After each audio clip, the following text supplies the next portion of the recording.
Good morning, student. Today we discuss about infectious disease and non-infectious disease.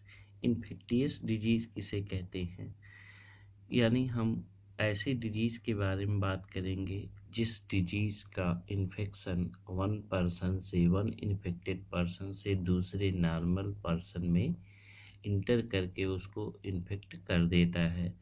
यानी हम ये कह सकते हैं कि कुछ डिजीज ऐसी होती हैं कि जो एक पेशेंट से या एक पेशेंट से दूसरे पेशेंट में या दूसरे नॉर्मल पर्सन्स में इंटर करके उस नॉर्मल पर्सन्स को भी पेशेंट बना देती हैं।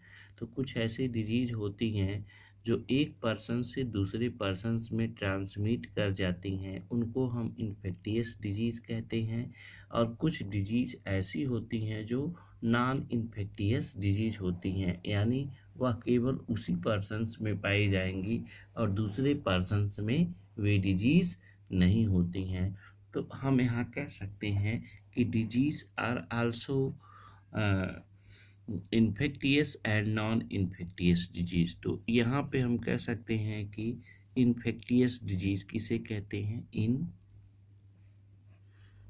Infectious disease, infectious disease.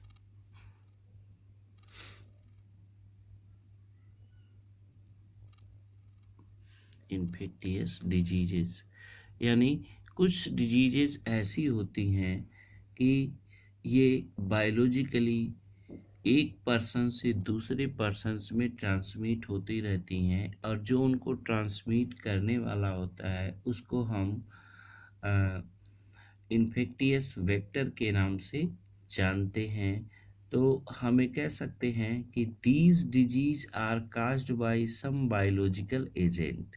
ये डिजीज जो इन्फेक्टियस डिजीज होती हैं कुछ बायोलॉजिकल एजेंट के द्वारा वन इन्फेक्टियस पर्सन से एक नॉर्मल पर्सन्स में ट्रांसमिट की जाती हैं, ठीक है ना। तो ऐसी डिजीज हमें कह सकते हैं these disease is caused by some biological agent. यहाँ पे हम डायरेक्टली लिख सकते हैं these diseases are caused by some biological agent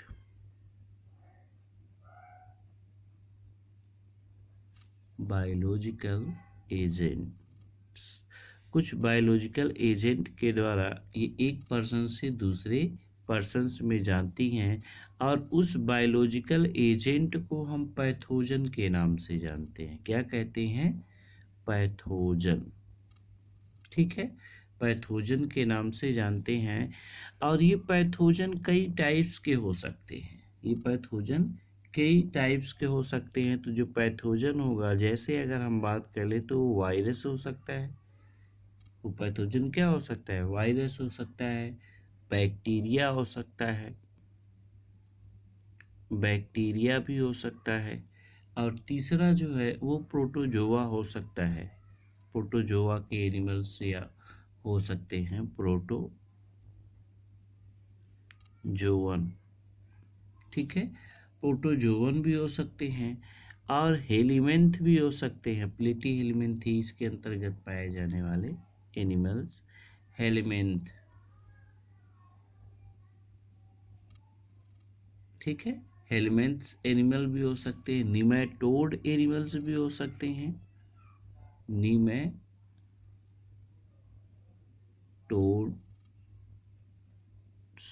और फंजाई हो सकता है, फंजाई हो सकता है। तो ऐसी डिजीज जो एक पर्सन से दूसरे पर्सन में ट्रांसमिट हो जाती हैं किसी बायोलॉजिकल एजेंट या पैथोजन के द्वारा, या वायरस के द्वारा, बैक्टीरिया के द्वारा, प्रोटोजोवंस के द्वारा, एलिमेंट के द्वारा, निमेटोड के द्वारा, या फिर फंजाई के द्वारा, एक पर्सन से दूसरे पर्सन में चली जाती हैं वो डिजीज़, तो उसको हम कहते हैं इन्फेक्टियस डिजीज़। तो हमें कह सकते हैं कि infectious disease is a those type of disease which transfer from one patient to other individuals।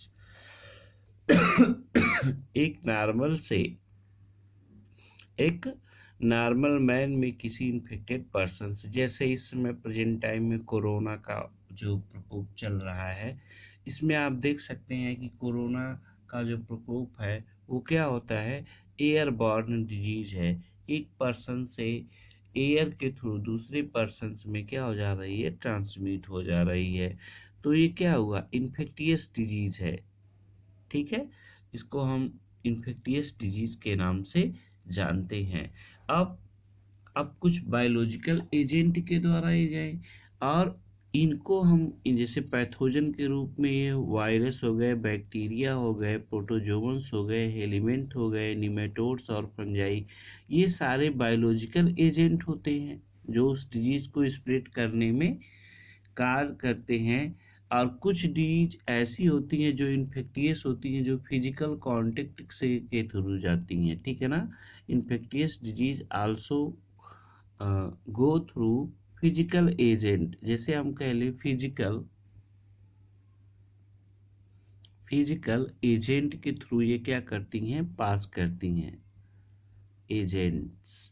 Physical agents में आपका क्या आ जाएगा, ठीक है ना। तो फिजिकल एजेंट में जैसे हमें कह ले तो इसके अंतर्गत आपका आ जाएगा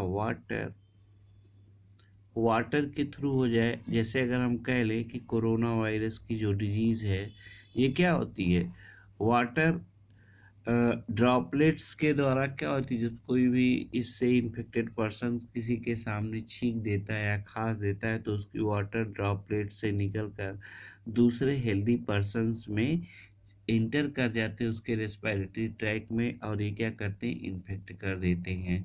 तो ये क्या हुआ, वाटर के द्वारा ये ट्रांसमिट हो सकते हैं, जा सकते हैं। दूसरा हो गया एयर के थ्रू, एयर के द्वारा सांस लेने से। ठीक है, तीसरा हो सकता है फूड के थ्रू ये ट्रांसमिट हो सकते हैं, और कुछ इंसेक्ट वेक्टर के द्वारा, एंड कुछ इंसेक्ट वेक्टर इंसेक्ट वेक्टर जैसे मक्खी हो गया आपका। मक्खी के अलावा क्या हो गया, इंसेक्ट वेक्टर में आपका क्या आ गया, फ्लाई। ठीक है, फ्लाई मक्खी हो गई, और ये आपका मॉस्किटो हो गया, मॉस्किटो।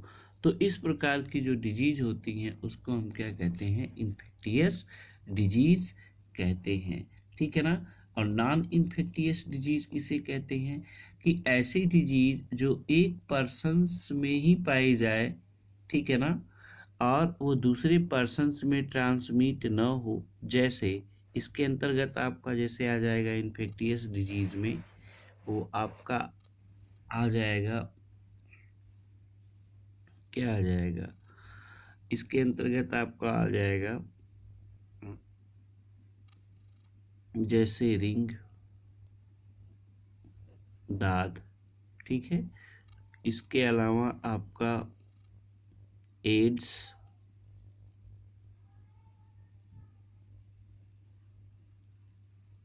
ट्यूबरक्लोसिस। ठीक है, ये सारी डिजीज जो होंगी वो इन्फेक्टियस डिजीज होंगी।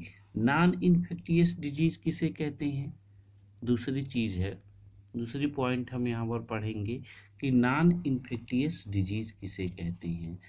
These non infectious disease include organic और metabolic activity in their body. जैसे अगर इसके अंतर्गत अगर हम कह लें तो मेटाबॉलिक डिसऑर्डर आ जाते हैं, जैसे कैंसर हो गया।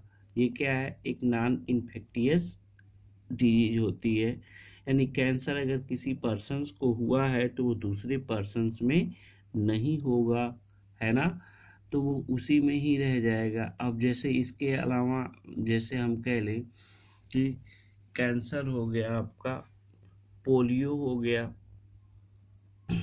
और फिर इसके बाद जो आपका है, हमें कह सकते हैं कि जो हार्ट के पेशेंट होते हैं वे, तो हार्ट के पेशेंट जैसे हो गए जिनका क्या कहते हैं हार्ट अटैक डिजीज हो गई, शुगर की डिजीज हो गई, तो शुगर डिजीज, कैंसर डिजीज, ये सारी डिजीज कैसी डिजीज के अंतर्गत आती हैं? नॉन इन्फेक्टियस डिजीज के अंतर्गत आती हैं। ठीक है ना। अब आगे की तरफ हम चलेंगे कि इन्फेक्टियस जो डिजीज होती हैं वो कई प्रकार के एजेंट के द्वारा जो है डेराइव की जाती हैं। जैसे अगर हम कह लें यहाँ पे कि कुछ वायरल डिजीज होती हैं, कुछ बैक्टीरियल डिजीज होती हैं, कुछ फंगल डिजीज होती हैं, कुछ प्रोटोजोवन डिजीज होती हैं और कुछ क्या होती हैं, वार्म डिजीज होती हैं। ठीक है ना। तो इन्फेक्टियस एजेंट जो होते हैं और इन्फेक्टियस डिजीज जो होती है, ये सारी चीज़ें क्या होती हैं, पाई जाती हैं। तो I hope you understand what is infectious disease और what is non infectious disease. तो हम यहाँ पर सिंपली तौर पे यहाँ पे दोनों में डिफरेंस कह सकते हैं कि infectious disease are those disease which transfer from one person to another persons, and they may be transmitted through biological agent or physical agent, that is virus, bacteria, protozoans, elements, nematodes, water, air, foods. तो ऐसी disease जो one person से second person में transmit हो जाए उसको infectious disease कहते हैं। और इसका एग्जाम्पल जैसे एड्स हो गया, ट्यूबरक्लोसिस हो गया, रिंगवर्म हो गया और डायरिया हो गया, ये सारी डिजीज़ किसके द्वारा होती हैं, या सिफिलिस हो गया, ये सारी डिजीज़ क्या होती हैं, इन्फेक्टियस डिजीज़ के नाम से जानी जाती हैं। ठीक है। मलेरिया हो गया, ये सारी इन्फेक्टियस डिजीज़ है। एंड हम उसको नॉन इन्फेक्टियस डिजीज़ कह सकते हैं कि those disease which is does not transfer from one patient to other normal person। एक पेशेंट से दूसरे नॉर्मल पर्सन में जो डिजीज ट्रांसमिट नहीं होती उसको नॉन इन्फेक्टियस डिजीज के नाम से जानते हैं। जैसे हार्मोनल डिजीज इसके अंतर्गत आ जाती है। हार्मोनल डिजीज जैसे एडिसन डिजीज हो गई, थायराइड हो गया और कैंसर हो गया, शुगर हो गया, और जितने भी मेटाबॉलिक डिसऑर्डर होते हैं वो सभी क्या होते हैं, नॉन इन्फेक्टियस डिजीज के अंतर्गत आते हैं। ठीक है। तो आज के लिए इतना ही, और नेक्स्ट क्लास में हम आपको डिस्कस करेंगे what is infectious agent and उसके डिजीज क्या होते हैं, इन्फेक्टियस एजेंट कौन कौन से हैं और उसके डिजीज कौन कौन से हैं। तब तक के लिए धन्यवाद।